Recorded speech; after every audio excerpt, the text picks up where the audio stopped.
Cool. Shall we get to... My name is Mac Premo. I'm an artist, director, a stuff maker. That's pretty much what I do for everything. So I rephrased the challenge in my brain. I thought, what do I give a shit about?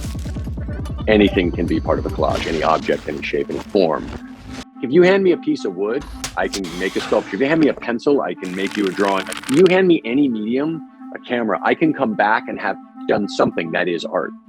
And so the medium feels secondary to the quest. In what possible medium does one just say things? So I write a one-person play that I'll perform myself. Have I mentioned that I'm not a playwright or an actor? Whatever. The best documentaries that I make are not just about a subject. They're about how I feel about that subject.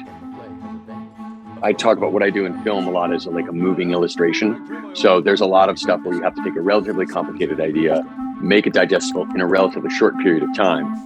I think of it in terms of like, we're living our lives up here on the surface of the ocean with these little boats, and there's all this shit underneath, stuff that we'll never have access to. But somehow music can get down into those depths. I don't know what that is. Is it because it's major and it's kind of in a certain scale? Because it reminds me of a certain time in my life? Got a certain It's tempo probably and all those things, but somehow the combination of it just gets around your rational defenses and just moves you.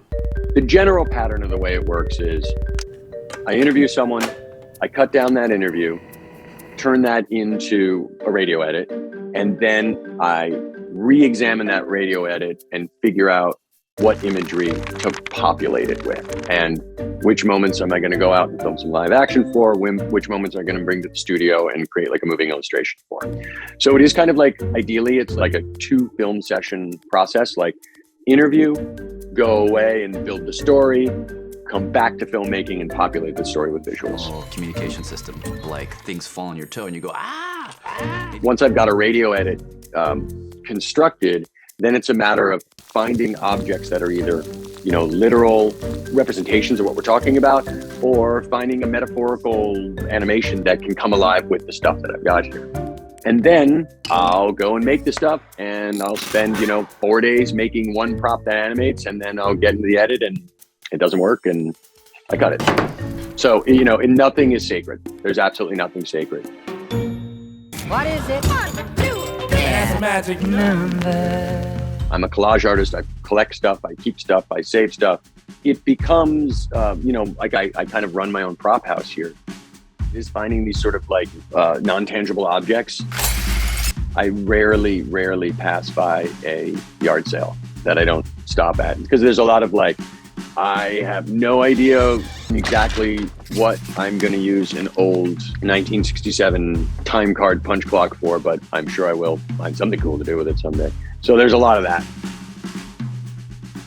I think there is a strong sense of like well-crafted sloppiness in my films, in the sense that I've done pretty much everything by hand and without like a guide, but I've done it for many, many years. So I've started to develop my own sort of cadence and language. It's a little bit like playing a fretless instrument. You don't hit the exact notes, but you hit the ones you really, really want to that don't appear on any other instrument. I think an artist's voice is found. I think you can't seek it. People have asked me in the past, like, how did I come up with my style? And I didn't come up with my style at all. I think any real intention to make a style is anathema to finding your voice. I think the answer to most things is work. ABA, always be arting, you know what I mean? But in terms of identifying your own personal style, I think looking for it is the worst way to find it. I think it finds you.